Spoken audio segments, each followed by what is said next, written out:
We're going live. Hold on. Hold, please. Yes, ma'am. Setting up for live. We always have this weird delay. Okay. Hello, everyone. This is Dr. Jennifer Gardella with Kim Everett, Executive Director of BCHIP, who is here to talk to us today about a long-term care summit that was run last week. Kim, how are you doing today? I'm great. Thanks, Jennifer. And how are you today? Oh, we're fabulous. Is there any other way to be? This is like one of the favorite things that I do every other week. Talk to Kim. Find Me out what too. her and her team are up to. So you guys had a long-term care summit last week. Tell us who attended, what happened, fill us in. Well, I really appreciate the opportunity to update you and anyone that is listening to this recording today, or our live stream, I guess I should say today, that we did some good work on Friday. So I'm really proud of Colleen Campbell as our long-term care partnership manager, and the rest of the team really rallied. We have Dr. Hemowitz, who has been a practicing gerontologist here in the community of Bucks County for many years.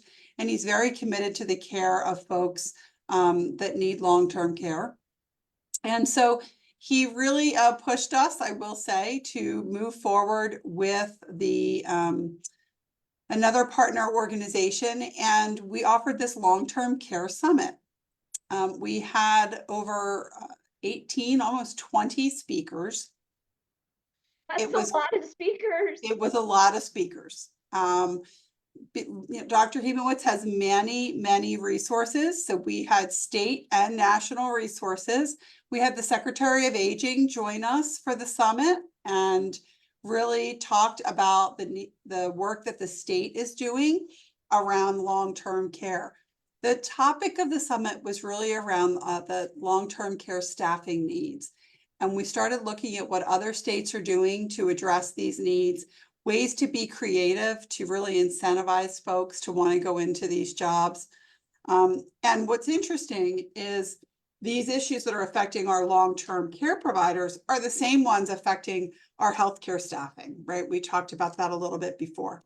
Yeah, and I just want to say, it's so fascinating to me what's happening in every sector, because no one has enough workers. And I always say, where did the people go? Where'd the people go? I know, I feel the same So way. a lot retired. I understand that.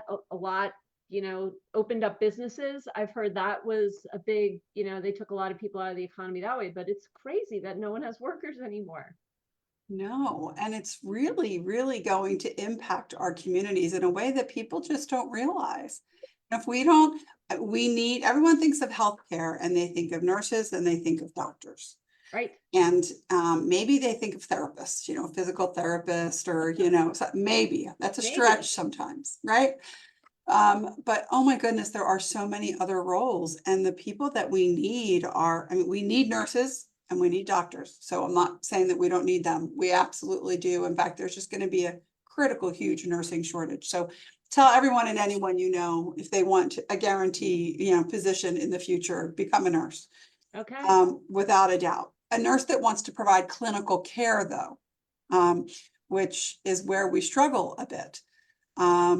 A lot of our, nurses, in fairness, have dealt with a lot of challenges in the healthcare setting. And so if they are working as a nurse, that a lot of them are choosing not to work in a clinical setting, right? Or they're working in other roles, which is great. But we need clinicians. But to get back to the long-term care summit, we need direct care workers. We need nursing aides. We need home health aides. And so other states have gotten creative in doing some programs where they will actually have communities. They'll build attainable or affordable housing communities so that people who are working in these jobs can have a place to live that is affordable to them and then work for the facility. Right. We have not had success with that here yet. We've tried in the few communities that we've tried. Unfortunately, it was shut down by the local townships and municipalities.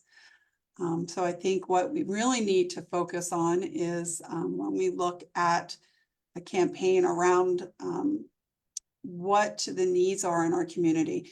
We have a lot of folks that think we don't want affordable or attainable housing in our communities because they don't want it in their own backyard.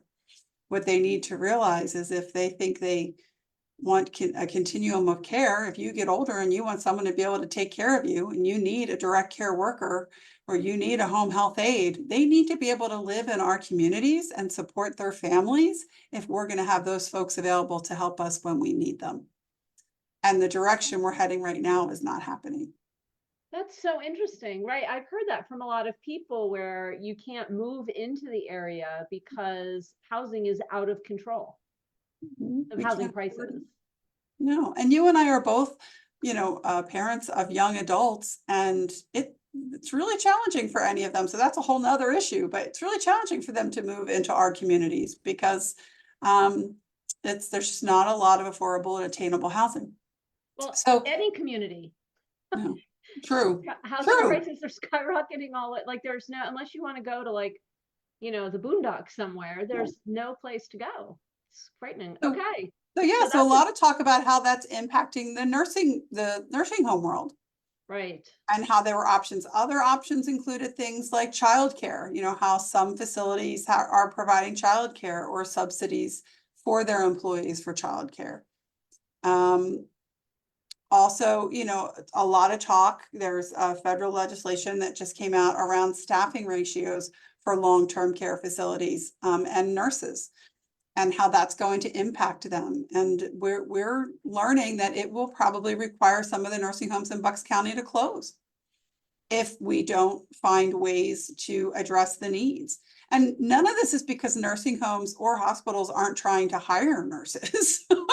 They are. All of them have many, many positions posted, but they're not able to be filled. So while I appreciate, the thought of the federal mandate thinking they were going to make nursing homes safer by requiring them to hire more nurses, I don't know too many of them that weren't already trying to do that without the legislation. So Yeah, so there's you some can challenges. understand why that's necessary, but at the same time, you need to be able to actually do it. Yeah, exactly. So that was discussed a little bit at the summit as well. But what was really nice at the summit, Jennifer, was that we got very good representation from our local legislators. Our new representative Prokopiak, he joined us. We had representation from Senator Ferry's office. We had representation from Representative Brennan's office. I know I'm forgetting some. Oh, Kristen, Representative Marcel joined us. So what I know is that our local legislators are committed to the topic of long-term care and making sure that our aging Bucks County is supported in a way that's needed. So we were thrilled to have their participation at the event, and we identified lots of good work to try to follow through with after the summit. Can I just talk stereotypically for a minute here? When we look at long-term care, do we look at areas that have huge aging populations, such as, I mean, all jokes aside, all the snowbirds do go to Florida. So what are, I almost said countries, what are states with larger, older populations doing about these issues? Well, some of the things are the things I just mentioned to you. Okay. Getting really creative in finding ways to entice folks to want to take these roles. It's really hard to convince someone to take a job as a nurse's aide or a personal care assistant when they can get the same money or not more working at Target or Walmart. Right, with a huge Right? bonus. Yeah. So we are really fortunate. We are working with the Bucks County Workforce and Economic Development Group. And yes, they're doing good work. And so we are working with them. The county received a grant, a very large grant, that will actually allow folks to be trained as a certified nursing assistant or a personal care assistant. The grant covers the cost of the training for the individual. It actually pays the company that hires them to provide any on-the-job training if needed. And it pays the company that hires them to give them retention bonuses at 6 months and a year. Wow. Okay. And BCHIP is helping to implement that with the Workforce and Economic Development Group. So that launches July 1. And I don't have information about a link or anything yet, but if anyone's interested, they can go to the BCHIP link, or they can email myself or Colleen Campbell, our long-term care manager, and we'll be making those connections. So it's a great opportunity for someone who's either already working in a nursing home, but maybe as, like maybe they're working in dietary, or maybe they're working in like janitorial support, and now they want to grow their career. They can do that, and we will use this grant for them, or we can use the grant for somebody who's completely new and looking to change careers. That's great. I've trained you well, Kim, because you said we don't have anything to link to yet. And I'm always like, where can we link this to? Yeah. But certainly, our contact information is on the BCHIP website, and folks can reach out if they're interested in trying to participate in this grant program. We have room for, I think, about 125 participants here in Bucks County, and it's over the course of the next 18 months to implement it. That is fantastic. Okay. Where do they go to school? They get to select that. There's different programs that we're partnering with. So Bucks County Community College is one of the partners that have programs to meet the needs. Also a program called Med Certs, which is an online program, but there's other programs. There's a list that the folks from Bucks County have that we can give them options on where they want to go. That is a tremendous opportunity for someone. It really is. Yeah, but here's the problem. Like nobody knows yet about this because it's a new grant, but there's been similar things in the past. And I just can't believe that they're not utilized. So we need folks to want to do it. We need those people that are like, wow, yes, I want to change careers. I want to be able to help folks. I won't have to pay for the training. There's even support funds. Like, so if someone needs money for transportation for the first few months of their job, or childcare for the first few months of their job, because they're just starting and they're not being paid yet, right? Or like they're not, so if they need a little bit of help to get off the ground, there's support funds in there through this grant for the person themselves. It's a great program. Awesome. Okay, so that was discussed. Were there any other issues or solutions that were brought to light during the summit? Just about being more creative in some of the things I'm talking about, using grant funds to support things like childcare or transportation or housing. I mean, things that just are not what folks normally think of when you're thinking, how do I start hiring people, right? And we're talking about maybe trying to be resourceful in doing some cohorts, like working with multiple nursing homes to see what their staffing needs are, and is there a way for them to share training needs so that not everybody has to be doing their own thing.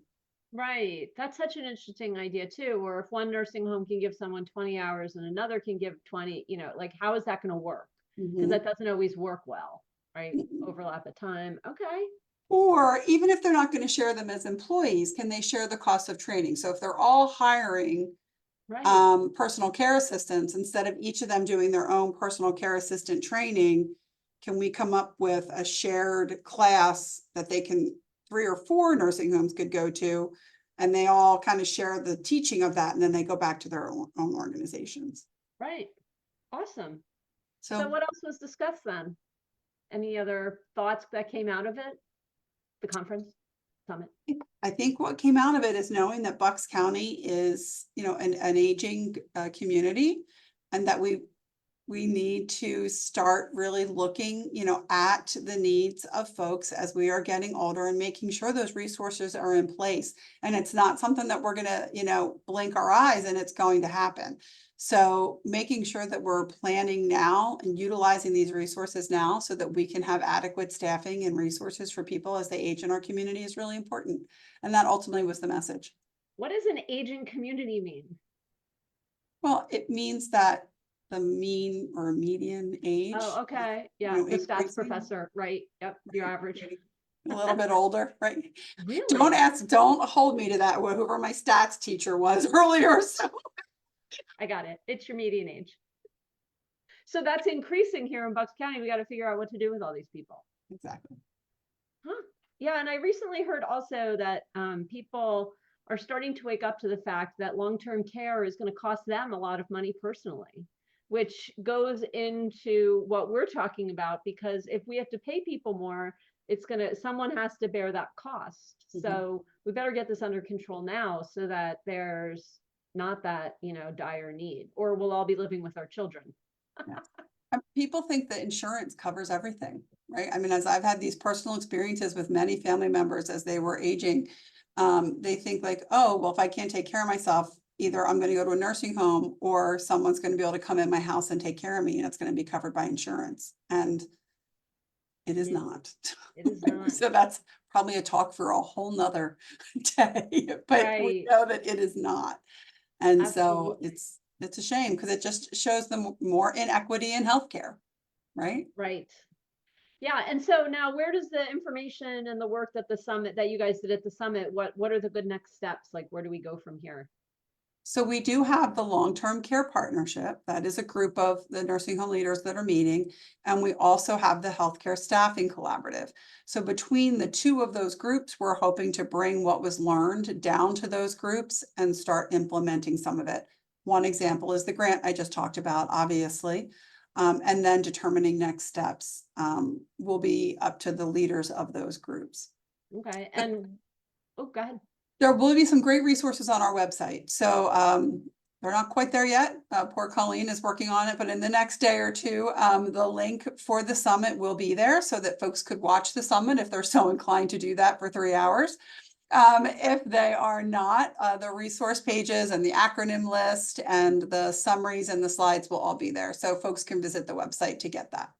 And I know you had a lot of speakers there, but do you need other folks to get involved at this point, or you have your team in place and we're working to solve the problems? I think we have a good group of folks that are committed to the problem or to solving the problems. And Okay. so not a lot of action needed, but just a lot of being more informed about the resources is really important. Yeah, that sounds good. Wow. You don't realize a problem. This is what I love. One of the things that I love about your group is that, or your team, is that you realize, you look 5, 10, 15 years into the future and you're like, we got to start working on this now, or else things are not going to go well for us as a community. Exactly. Great. Okay, Kim. Well, people can find out more information on the website. The Long-Term Care Collaborative does have a page. We've written about it. We'll share some links to definitely the grant when that comes out on social media. And if anyone has any questions, they can reach out to the BCHIP team. Thank you, Jennifer. Thank you.